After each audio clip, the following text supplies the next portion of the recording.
Todos los países del mundo en estos momentos están reformando la educación pública. Existen dos razones para ello. La primera es económica. La gente está intentando resolver cómo podemos educar a nuestros niños para que ocupen su lugar en la economía del siglo XXI. ¿Cómo hacemos eso? Si ni siquiera podemos anticipar cómo será la economía al final de la próxima semana, como esta reciente crisis lo está demostrando. ¿Cómo hacemos eso? La segunda razón es cultural. Todos los países del mundo están intentando resolver cómo podemos educar a nuestros niños para que tengan sentido de identidad cultural, para poder legarles los genes culturales de nuestras comunidades y a la vez formar parte del proceso de globalización. ¿Cómo cuadramos ese círculo? El problema es que están intentando enfrentarse al futuro, a base de hacer lo mismo que en el pasado. Y en el proceso están alineando a millones de niños que no ven ninguna utilidad en asistir a la escuela. Cuando nosotros íbamos al colegio nos retenían allí con la historia de que si trabajábamos mucho y sacábamos buenas notas y luego estudiábamos un título universitario, tendríamos un trabajo. Nuestros hijos no se creen eso. Y hacen bien, por cierto. Es mejor tener una titulación que no tenerla, pero ya no es ninguna garantía. Y especialmente no lo es si el camino hacia ella marginaliza la mayoría de cosas que tú consideras importantes acerca de ti mismo. Hay gente que dice que hay que subir los estándares, que eso sería un avance. Ah, ¿sí? Sí, lo deberíamos hacer. ¿Y por qué ibas a querer rebajarlos? No me he encontrado con ningún argumento que me convenza para bajarlos. Pero subirlos, por supuesto que habría que subirlos. El problema es que el sistema educativo actual fue diseñado, concebido y estructurado para una era diferente. Fue concebido en la cultura intelectual de la Ilustración y en las circunstancias económicas de la Revolución Industrial. Antes de la mitad del siglo XIX no había sistemas educativos públicos. En realidad, no. O sea, podrías estudiar con los jesuitas si tenías dinero, pero la educación pública, pagada con los impuestos, obligatoria para todo el mundo, gratuita y a la vuelta de la esquina, era una idea revolucionaria. Y mucha gente se opuso a ello. Decían, no es posible para muchos niños pobres que están en la calle beneficiarse de la educación pública. Son incapaces de leer y escribir. ¿Por qué perder tiempo con esto? Y también se asienta sobre una serie de suposiciones sobre la estructura social y la capacidad de las personas. Fue dirigido por el imperativo económico de aquel momento, pero a lo largo de todo ello se infiltró el modelo intelectual de la mente, el cual era esencialmente la idea que la Ilustración tenía sobre la inteligencia. La auténtica inteligencia consistía en cierta capacidad para el razonamiento deductivo y un conocimiento amplio de la cultura clásica. Se podría resumir en capacidad académica. Y esta idea está fuertemente enraizada en la reserva genética de la educación pública. El creer que hay dos tipos de personas, académicas y no académicas, y la consecuencia de eso es que mucha gente brillante se creen que no lo son porque han sido evaluados siguiendo este concepto de mente. Así que tenemos dos pilares gemelos, el económico y el intelectual. Y desde mi punto de vista, este modelo ha causado caos en la vida de mucha gente. Ha habido gente que se ha beneficiado maravillosamente de él, pero la mayoría de la gente no. En lugar de beneficiarse, sufren de esto. Una epidemia moderna, mal ubicada y también ficticia. Esta es la plaga del síndrome de déficit de atención e hiperactividad, TDAH. Este es un mapa de la incidencia del TDAH en Estados Unidos. El mapa de prescripciones médicas para el TDAH. No me malinterpreten. No quiero decir que el síndrome de déficit de atención no exista. Yo no tengo la formación necesaria para ello. Sé que la amplia mayoría de psicólogos y pediatras creen que sí, pero aún es un tema a debatir. Lo que sí me consta es que no se trata de una epidemia.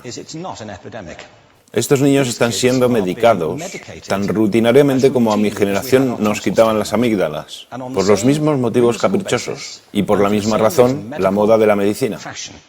Nuestros hijos están viviendo en el periodo más intensamente estimulante de la historia de la Tierra. Están siendo acosados con información y les están reclamando su atención desde todos los medios. Los ordenadores, los iPhone, las vallas publicitarias y cientos de canales de televisión. Y nosotros les penalizamos por distraerse. ¿Distraerse de qué? Cosas que son un aburrimiento, en la escuela sobre todo. Me parece a mí que no es totalmente una incidencia el hecho de que la incidencia del TDAH haya crecido paralela al incremento de los test estandarizados. A estos niños se les está dando cosas como Ritalin, Adderall, a menudo medicación bastante peligrosa, solo para hacer que se concentren y se calmen. Pero según esto, el déficit de atención aumenta al ir al este de este país. La gente empieza a perder el interés en Oklahoma.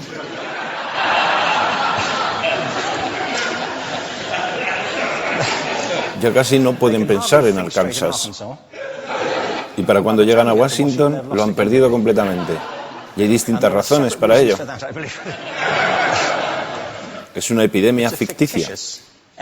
Si lo piensas, las artes, y no quiero decir que sea exclusivo de las artes, creo que también es cierto para las ciencias y para las matemáticas, pero permítanme hablar en particular de las artes, porque ellas son las víctimas de esta mentalidad en especial.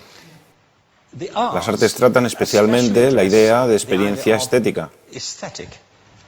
Una experiencia estética es una en la que tus sentidos están funcionando a su máxima capacidad.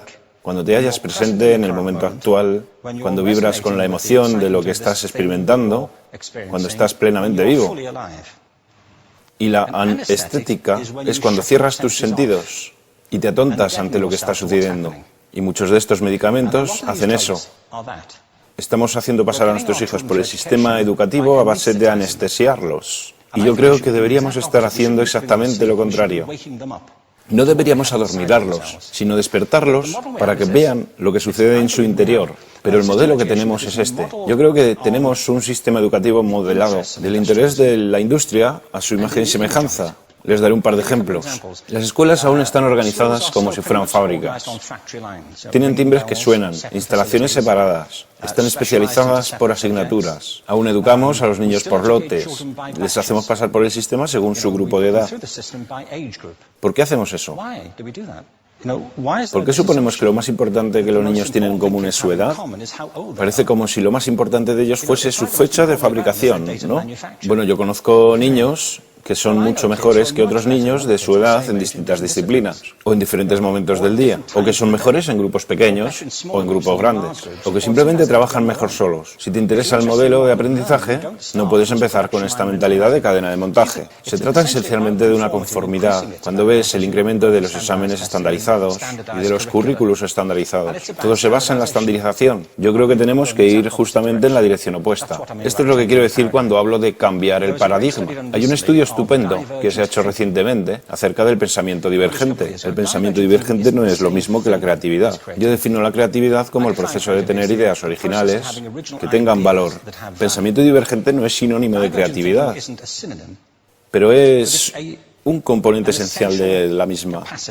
Es la capacidad de ver montones de respuestas posibles a una cuestión. Montones de maneras diferentes de interpretar una cuestión. Pensar lateralmente, como lo llamó Edward de Bono. No pensar solamente de manera lineal o convergente. Ser capaz de ver múltiples respuestas y no solo una.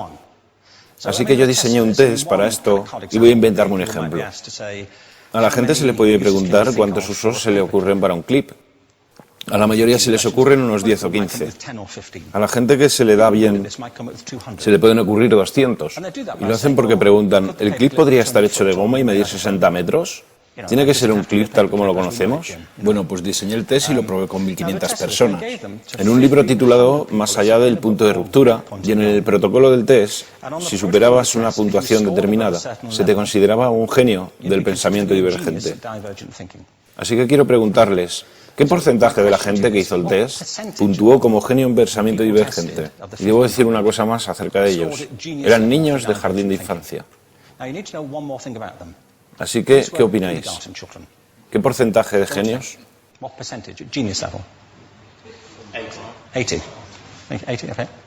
98%. Bueno, la cuestión es que era un estudio longitudinal, así que los mismos niños volvieron a hacer el test 5 años después, en edades entre 8 y 10 años. ¿Qué pensáis? ¿50%? Volvieron a hacerles el test otra vez, 5 años más tarde, cuando tenían entre 13 y 15 años de edad. Y se observa una tendencia, ¿no? Bueno, esto nos indica algo interesante, porque se supone que tendría que ser al revés, ¿no? Empiezas no siendo muy bueno, pero mejoras a medida que te haces mayor. Pero esto demuestra dos cosas. Una es que todos nosotros tenemos esta capacidad. Y la otra es que esta capacidad se deteriora en general. Muchas cosas les han pasado a estos niños durante su crecimiento, pero yo estoy convencido que lo que más les ha influenciado es que a estas alturas ya han obtenido una educación académica. Se han pasado 10 años en la escuela, oyendo que solo hay una respuesta correcta. Esta es la parte de atrás del libro, pero no la mires. Y no copies, porque eso es engañar. Fuera de las escuelas, a eso se le llama colaboración. Esto no sucede porque los docentes así lo quieran. Es simplemente porque sucede así. Es porque se halla presente en la reserva genética de la educación. Tenemos que pensar de forma diferente acerca de la capacidad humana. Tenemos que superar esta vieja idea acerca de lo académico y lo no académico, lo abstracto, lo teórico, lo vocacional, y empezar a verlo como lo que es, un mito. En segundo lugar, tengo que reconocer que la mayor parte de las veces el buen aprendizaje se da en grupos y que la colaboración es lo que alimenta el crecimiento. Si atomizamos a las personas, las separamos y los juzgamos por separado, formamos una especie de desconexión entre ellos y su ambiente de aprendizaje natural. Y en tercer lugar, un asunto importante es la cultura de nuestras instituciones, los hábitos de estas instituciones y los hábitats que ocupan.